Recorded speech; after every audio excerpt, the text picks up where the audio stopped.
Hoje a gente vai falar sobre RPA, Recibo de Pagamento Autônomo.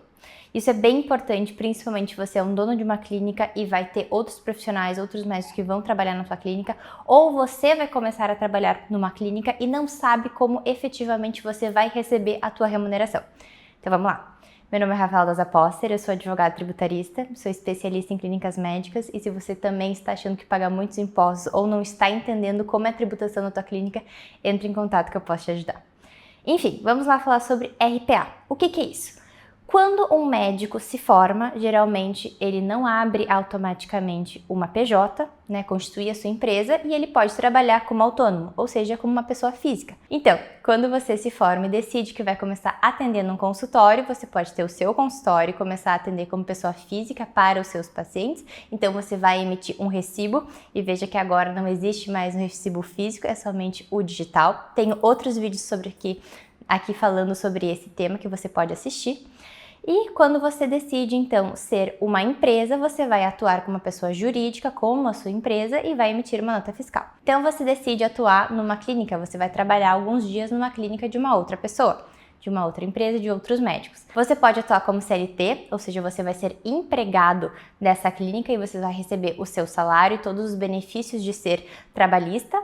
Ou você pode, então, atuar como uma pessoa autônoma, um médico autônomo que não é contratado dessa empresa, você atua exclusivamente no seu nome, no seu CPF. Ou você pode ser uma PJ, e trabalhar como uma empresa para outra empresa, para essa clínica médica, ou você pode se tornar sócio dessa empresa. Existem todas essas formas que um médico pode trabalhar. Digamos então que você é um médico que vai trabalhar como autônomo ou você tem uma empresa que decide que vai ter médicos atuando como autônomos na sua empresa. Vamos pensar então do viés de uma empresa, de uma clínica que vai começar a contratar outros médicos para atenderem seus pacientes no seu consultório. Então a gente pode pensar o quê? Geralmente se pensa, não quero ter vínculo CLT, eu não quero ter funcionários, eu não quero ter que pagar todos os encargos trabalhistas e depois, daqui a pouco, ser processado e ter que pagar mais ainda para esses funcionários. Eu não quero isso.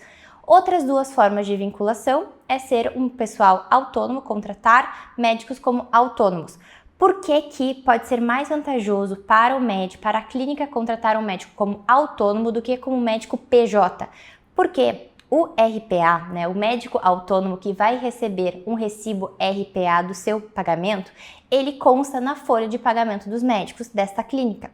E a gente sabe que tenho outros vídeos aqui explicando sobre o Simples Nacional e faturamento dos médicos e tributação dessas clínicas, que a gente sabe que para estar na melhor forma de tributação do Simples Nacional, que é o anexo 3, com um inicial de tributação de 6%, a folha de pagamentos dessa clínica deve ser 30% do faturamento da clínica. Isso é um percentual muito grande.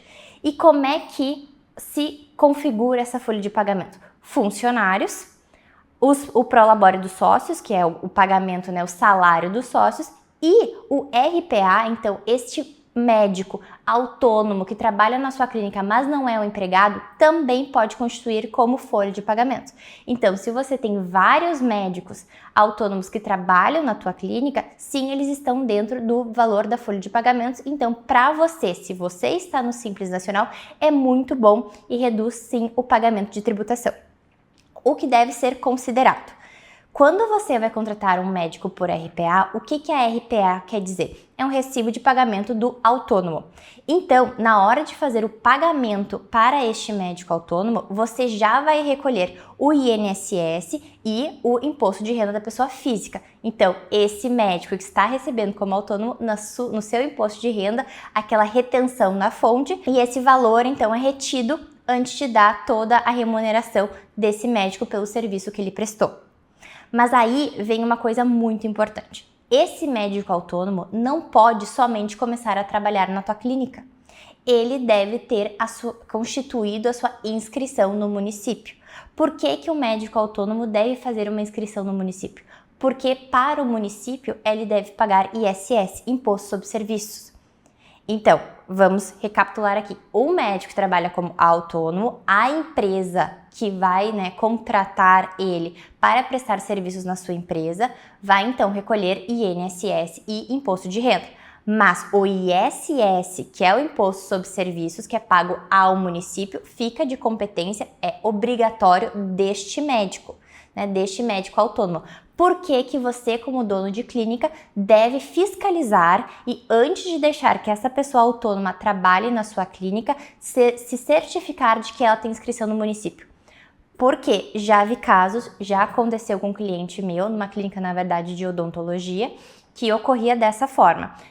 Esses dentistas que eram sócios tinham uma clínica muito grande e, para justamente ficarem no Simples Nacional e ter uma tributação menor, eles automaticamente contratavam somente dentistas como RPA, para ter uma folha de salários maior. O problema é que eles não fiscalizavam para saber, não sabiam quem eram esses dentistas, até porque eram muitos dentistas e eles que definiam os seus horários, porque não pode se mostrar uma subordinação entre a empresa e esse profissional autônomo, porque ele é autônomo, veja, ele não é um empregado. Então, quem define seus horários, define a sua estrutura de atendimento é este autônomo, né? A gente não pode criar vínculo empregatício.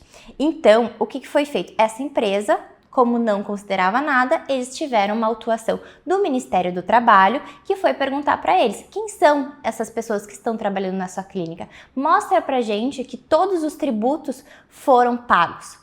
E essa clínica não soube mostrar soube mostrar o quê? Que o INSS estava sendo recolhido e o imposto de renda também. Mas o ISS não, porque não era cargo, né, encargo dessa clínica, era encargo dessas pessoas, desses autônomos, mas eles não tinham sequer uma inscrição no município, né? Então, o que aconteceu? O Ministério do Trabalho decidiu que, por não ter este pagamento, se constituía um vínculo empregatício e essa clínica teve que reconhecer que essas pessoas que estavam trabalhando com autônomos, na verdade, eram funcionários dessa clínica e tiveram que pagar todos os encargos trabalhistas retroativos para essas pessoas.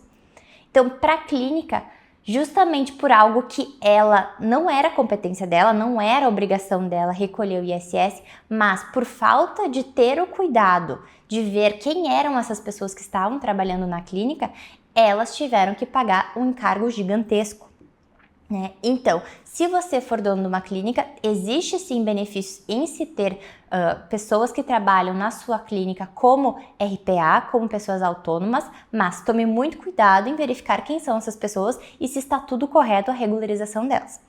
E você, se for um médico e decide atuar como autônomo, porque pode ser mais benéfico, até porque existem algumas clínicas que não querem que você seja uma PJ e para você é mais benéfico, porque sendo autônomo, você não tem a tributação de empresa.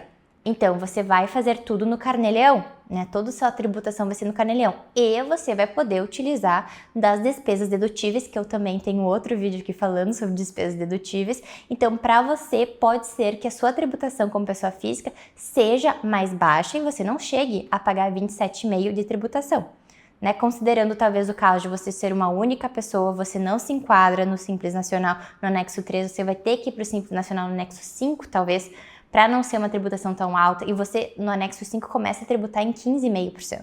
Então, e se você tem muitos gastos, pode ser que sim seja mais benéfico no início da sua carreira estar como pessoa física e tributar como autônomo, né? Mas pense bem, porque apesar de você já ter todos os encargos como INSS, imposto de renda recolhidos pela fonte, né, pela empresa, você vai ter que ter todo esse cuidado para o recolhimento do ISS. Então tenha muito cuidado, se você decide atuar dessa forma, faça sua inscrição municipal e pague, recolha, né, o ISS devidamente. Então, se você tinha dúvidas sobre o RPA, espero que eu tenha sanado alguma delas. E se você ainda tem dúvidas sobre isso, faça aqui nos comentários que eu vou adorar saber a tua opinião. Tchau!